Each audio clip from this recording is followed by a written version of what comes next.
Loudspeaker विवाद पर इस मुस्लिम का देखिए शानदार अंदाज। आवाज बढ़ा दे क्या? हैं? अरे बोलते क्यों नहीं? आवाज बढ़ा दे। बोलो। अभी सब पागल हो जाएंगे। देश के मुस्लिमों को दिया बड़ा संदेश। मैं मुस्लिम समुदाय से हूं और इस पवित्र मंच से देश के सारे मुस्लिमों को एक संदेश देना चाहता हूं। इस देश का हिंदू अजान का विरोध नहीं करता है, हाई वॉल्यूम में लाउड स्पीकर का विरोध करता है। भैया और आवाज बढ़ाओ, माइक की आवाज। भाइयों बहनों, ये आवाज ठीक है कि कम करना है, ज्यादा करना है? आवाज और बढ़ाएं? आवाज बढ़ा दे क्या? हैं?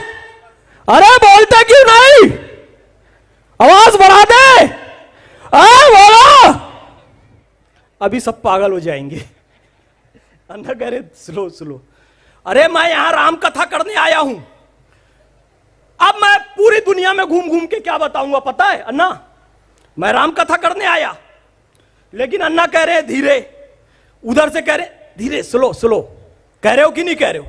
अब मैं पूरी दुनिया में घूम घूम के बताऊंगा कि मैं राम कथा करने मल पे गया था, लेकिन उन्होंने मेरा विरोध किया।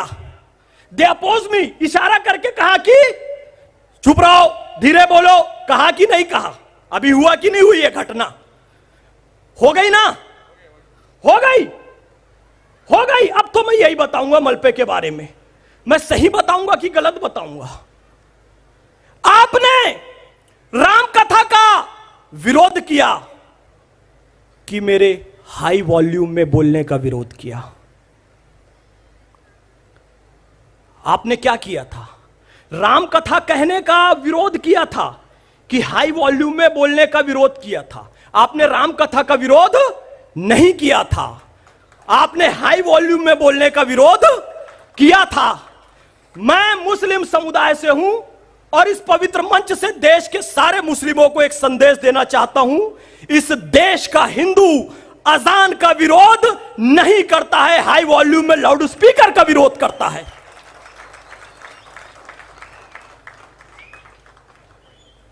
अरे इतना इंटरनेशनल मुद्दा बनाने की जरूरत नहीं है। वॉल्यूम कम कर दो। मैंने अपना वॉल्यूम थोड़ा कम कर दिया तो सॉल्यूशन हो गया ना? माइक का वॉल्यूम थोड़ा कम कर दोगे तो अजान वाले मुद्दे का भी सॉल्यूशन हो जाएगा। इतनी सी बात है। क्या कोई अजान नहीं करना ऐसा किसी ने विरोध किया क्या? नहीं किया ना? हाई वॉल्यूम की तो बात है ना। देखो ये बड़ा पवित्र मंच है, ये जोड़ने का मंच है, तोड़ने का मंच ये नहीं है। इसलिए मैं आपको बताऊं कि जो अजान होती है ना, एक्चुअली दैट इज अलार्म।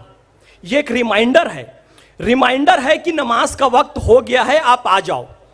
और इस पे बहुत चर्चा हुई थी उस समय जब पैगंबर हजरत मोहम्मद सल्लल्लाहु अलैहि वसल्लम थे, तो उन्होंने कहा कि नमाज का वक्त हो गया है, घड़ी भी नहीं है, लोगों को बुलाएंगे कैसे? तो बोले, किसी ने सुझाव दिया कि हम एक फ्लैग ऊंचा कर देंगे तो फ्लैग देख के सब आ जाएंगे। किसी ने कहा हम आग जला देंगे तो आग का धुआं देखकर सब आ जाएंगे। किसी ने कहा हम चर्च में घंटा जैसे होता है बड़ा सा, हम वो बजा देंगे तो लोग आ जाएंगे। किसी ने कहा हम पुंगी बजा देंगे, तुरही बजा देंगे। ऐसे बहुत सारी चीजों पे डिस्कस हुआ। तो पैगंबर हजरत मोहम्मद सल्लल्लाहु अलैहि वसल्लम ने कहा कि नहीं, मस्जिद बनाएंगे, उसमें ऊंची एक मीनार बनाएंगे और उस पर खड़े होकर व्यक्ति कॉल कर लेगा कि भैया नमाज का वक्त हो गया, आप आ जाओ। वो रिमाइंड करवा देगा कि नमाज का वक्त हो गया, आ जाओ। उस समय घड़ी नहीं थी और कोई साधन नहीं था समय जानने का, तो वो रिमाइंडर के लिए एक चीज थी कि भाई आ जाओ। वो एक अलार्म था। जब आप अलार्म अपने लिए लगाते हैं सुबह 4 बजे, तो वो पूरे मोहल्ले को नहीं सुनाते हैं, पूरी कॉलोनी को नहीं सुनाते हैं, वो पर्सनल अलार्म होता है। जब मुस्लिम समुदाय की संख्या बढ़ी तो कहा कि भैया इस मोहल्ले में मुस्लिम हैं तो क्यों ना एक पब्लिक अलार्म लगा दिया जाए, अजान से सबको कॉल कर ली जाए। अजान only for calling the Muslim for the prayers और उसका कंसेप्ट यह था कि ऊंची जगह में खड़े होकर एक व्यक्ति लोगों को आवाज देगा। ये माइक और लाउड स्पीकर तो अभी आया है। पैगंबर हजरत मोहम्मद सल्लल्लाहु अलैहि वसल्लम ने कहा कि वो व्यक्ति मुसलमान हो ही नहीं सकता, वो व्यक्ति मुसलमान हो ही नहीं सकता, वो व्यक्ति मुसलमान हो ही नहीं सकता जिसकी हरकतों से उसका पड़ोसी परेशान हो। अगर पड़ोसी आपसे परेशान है तो आप मुसलमान नहीं हो सकते। इस देश की हिंदू की कोई मांग नहीं है मुसलमानों से, कोई मांग नहीं है। बस वो इतना चाहता है, केवल इतना चाहता है, केवल इतना चाहता है। भाई कश्मीर में हिंदुओं का नरसंहार हुआ, जीनोसाइड हुआ, तो आप उसका विरोध कर दो, उसकी निंदा कर दो। यदि शिवमोगा में हर्षा को मारा गया, उसका मर्डर किया गया, तो 4 मुस्लिम दाढ़ी वाले टोपी वाले खड़े होकर कहो कि यह गलत हुआ है और अपराधियों को सजा दो। अगर आप यह भी नहीं करेंगे, फिर कहेंगे कि कोई फल नहीं खरीदता है, कोई हमारी होटल में नहीं आता है, कोई हमसे किराए का घर नहीं देता है, तब तो प्रॉब्लम हो जाएगी ना। मैं खड़े होकर कह रहा हूं ना, जो हर्षा की हत्या हुई शिवमोगा में गलत है और अपराधियों को मृत्युदंड देना चाहिए।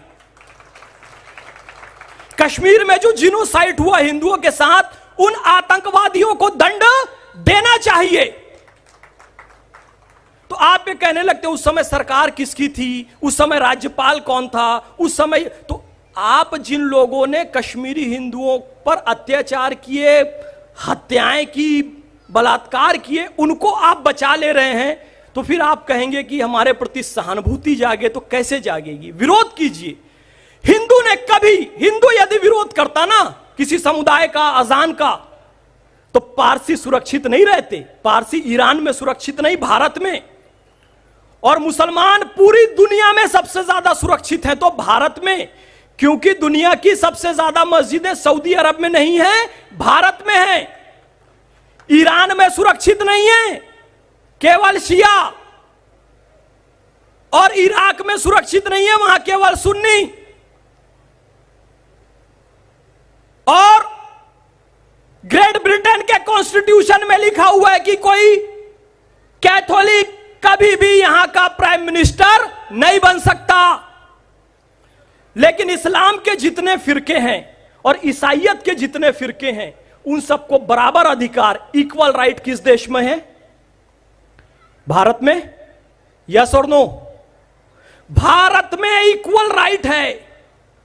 तो फिर मैं तो 2 रकात शुक्राने की नमाज पढ़ता हूं अल्लाह से कि या अल्लाह तेरा लाख लाख शुक्र है, तूने मुझे अफगानिस्तान में पैदा नहीं किया, सीरिया में नहीं पैदा किया, इराक में नहीं पैदा किया, अफगानिस्तान में नहीं पैदा किया, इथियोपिया में नहीं पैदा किया। वहां से ऐड आ रहे हैं, विज्ञापन आ रहे हैं, फीड अस, हमें खाना दो, हमारे बच्चे भूखे हैं, फेसबुक में विज्ञापन चलते हैं। या अल्लाह तेरा लाख लाख शुक्र है कि तूने मुझे हिंदुओं के बीच पैदा किया, हिंदुस्तान में पैदा किया, मुझे दुनिया भर में विज्ञापन नहीं देने पड़ते, मुझे खाना दो, मैं राम मंदिर में आ जाता हूं तो मुझे भोजन प्रसाद मिल जाता है।